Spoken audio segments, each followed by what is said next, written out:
Hello students, it's Dr. Yu. Today, I want to teach you about advanced visual presenting. I want to explain a theoretical concept to you all that I think will help you make your PowerPoints more visual and more engaging. To do that, I want to start off by having you watch a clip from Steve Jobs' presentation of the MacBook Air. A lot of people talk about Steve Jobs as being a very good presenter, especially with PowerPoint. And some would say his iPhone presentation was the best that he did, but I honestly think the MacBook Air presentation was his best. What I want you to notice when we watch this clip is how does he do this slow reveal and how does he paint the picture of what is to come? There's something in the air. What is it? Well, as you know, Apple makes the best notebooks on the planet. The MacBook and the MacBook Pro. These are the standards in the industry by which competitive products are judged. Well, today we're introducing a third kind of notebook. It's called the MacBook Air. Now, what is the MacBook Air? In a sentence, it's the world's thinnest notebook. So, what does that mean? Well, we went out and looked at all the thin notebooks out there. Most people think of these, the Sony TZ series. They're good notebooks, and they're thin. Right? This is what they look like. Side view there. We looked at all of them out there and kind of tried to distill the best of the breed of all of them. And, you know, they generally weigh about 3 pounds. They're, in this case, in the Sony's case, they're about 0.8 inches to 1.2 inches thin. They're a wedge shape. This is quite representative. They compromise, though, to get the weight down on things like the display. They have an 11 or 12-inch display, most of them an 11. They also compromise on the keyboard. Instead of putting full-size keyboards in, they make miniature keyboards. And they don't run them as fast as they could because their thermal envelopes don't support faster processors. So we looked at this and we said, what do we like and what do we think is a compromise here? We think the weight's a good target. 3 pounds. But we think there's too much compromising to get there. Too much compromising on thickness, too much compromising on less than a full-size display, less than a full-size keyboard, and we think you could put even more performance in one of these products. So, let's take a look at the thinness first. This is that Sony product. Again, one of the best in the field. 1.2 inches down to 0.8 inches. This is the MacBook Air.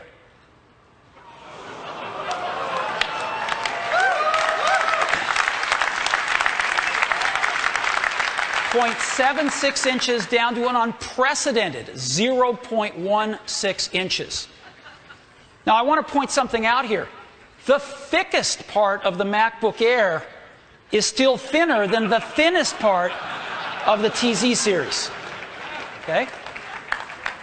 We're talking thin here. So, it's so thin, it even fits inside one of these envelopes that we've all seen floating around the office. And so let me go ahead and show it to you now.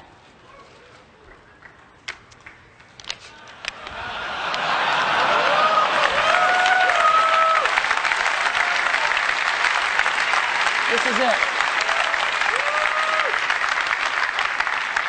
Let me take it out here.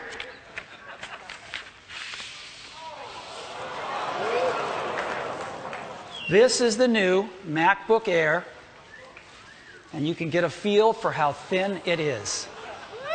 Yeah, there it is. Look at this.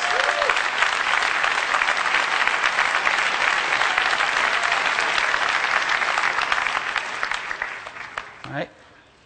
Amazing product here. Full-size keyboard, full-size display. And this is what it looks like. Isn't that amazing?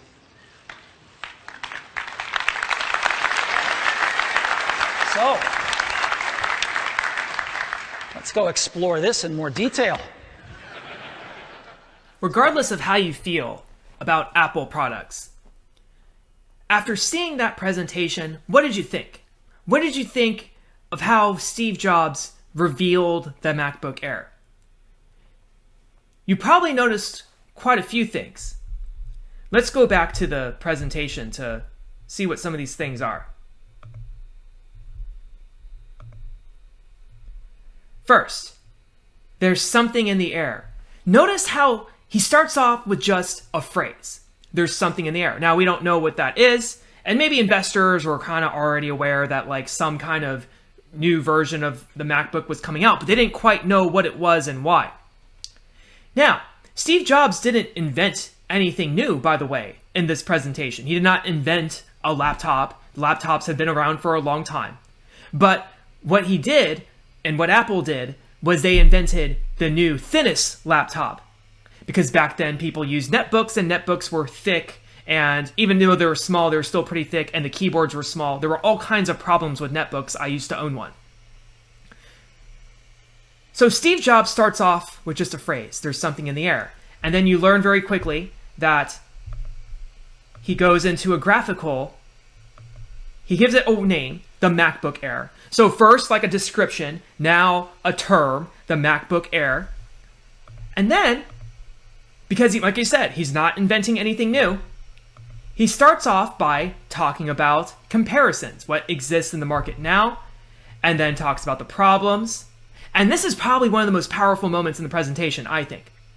He shows Sony's current dimensions, one of the thinnest netbooks in the market at the time. And then there's that really aha moment when he compares the MacBook Air that we have not seen yet to the Sony series.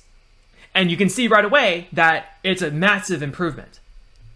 But it doesn't stop there, because then he really throws shade when he says the thickest part of our notebook is still thinner than the thinnest part of theirs. Oof, that's going to hurt if you're Sony. So we went from a phrase to a term to some numbers, now to a graphical comparison between two products. And now he even gives an object metaphor, which is the mailing envelope. Okay, so now we've gone from a phrase to now something that can fit in a mailing envelope within a department, an office or department. And then lastly, the actual reveal of the MacBook Air. He started off going very abstract and made it very concrete by the end in the course of 4 minutes. Now, there are a couple lessons that I want you to take away from this clip of Steve Jobs. And one is that one that I've been saying for quite a while, I think, if you've been watching my lectures prior to this. And one of these concepts that I've been teaching is the 3 levels of audience engagement. Now, for those of you who are new, there are 3 levels of audience engagement. What I mean by audience engagement, these are 3 ways to make a topic real to the audience by getting them involved via their different senses. So level 1 is talking about it. Let's say I'm doing a presentation about the saxophone. Maybe I'm doing the history of the saxophone. A level 1 engagement speech would just be me talking about the saxophone for 7 minutes or 8 minutes or however long my presentation is. I would tell you a lot of facts about the saxophone. I would tell you history. I would tell you how it's made and all these great, wonderful facts. Now, when I'm talking about it, the audience is merely hearing about it. If that's all I do for 7 minutes is I just talk about the saxophone, then at best, for 7 minutes, the audience is only going to hear about the saxophone. And that's just auditory engagement. But what you're going to want is something more if you want more engagement from the audience. Level 2, then, is what I call showing it. Showing it involves engaging the audience's visual senses, getting them to see the saxophone. So if you're doing an informative on the history of the saxophone, Certainly talking about it would be level 1. Level 2 would be bringing in an actual saxophone. That way the audience can see it, and then if you want, you can play the saxophone for the audience. And then they get to actually hear it and also get to see it in action as well. So that would be a level 2 type engagement. Letting the audience see the saxophone, bringing one actually in so the audience can engage it with their eyes. But there's still a third level. And this is the level, whenever I do a speech, that I start at. I'm always thinking at this level first. And that is level 3. Doing it. How can I get the audience to do something with the saxophone? What I want them to do is not just hear it or see it, I want them to experience it. So how can I get the audience doing something with the saxophone? Perhaps I will bring the saxophone in and I will pass it around. So then they get to hold it and they can feel the brass and the shininess, and maybe they get to blow into it if they sanitize it, accordingly. Don't let multiple people blow into a saxophone. It's not Catholic Church. Okay, anyways. But you can have people experience it that way. Or maybe you can take an audience member and have them play the saxophone and maybe teach them a little tune. And then at least one person in the audience can actually experience the saxophone. It's kind of like this. If you're going to do an informative about chocolate cake, there better be some chocolate cake at the end of the speech. Like, I better see some chocolate cake and I better be eating some if you're going to be talking about it for 7 minutes. It's the same idea with any concept that you speak about. If you're going to talk about basketball, then there better be a basketball somewhere in here by the end of it. Why would you just live at level 1 when you can go all the way up to level 3? Now, there can be some exceptions, of course. I mean, Martin Luther King's I Have a Dream speech, was a very level 1 speech. He didn't bring in some props, and he didn't, how many of you hate racism? And then he had people raise their hands, anything like that. So it's possible to just do a level 1 speech, but when you have the world and all these tools available, use the tools that you have and don't limit yourself to one level. And there's an even greater principle that the 3 levels of engagement really get at, and that PowerPoint really helps you get at. And it's just the simple principle or the simple idea of making the abstract concrete. What you want to do in a speech and what you're trying to do in PowerPoint is you're trying to take a very abstract idea and make it as concrete as possible.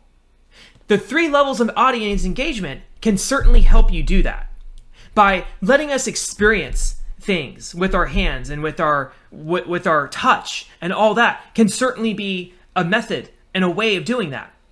But overall, that's what you're trying to do in every slide, is trying to make the abstract concrete. Let's look at this a little further. Let's draw a little continuum here. And on the left side, you have the concrete side. And on the right side, you have the abstract side. Now let's just say I'm doing a informative on the history of basketballs. Or just, the evolution of the basketball, let's say. If I'm doing an informative on the evolution of the basketball, what is the most concrete way to show a basketball? Bringing one in. Bring in an actual basketball, and there you go. Now there's a basketball in the room that we can see, and if you're level 2, you might dribble with it, throw it in the air, all that stuff. If you're level 3, you'll try to get the audience playing with the basketball. Maybe you'll pass it around. Maybe you'll do a little activity where everyone gets to hold the basketball and throw it to each other, and you play a game of catch or something. I don't know.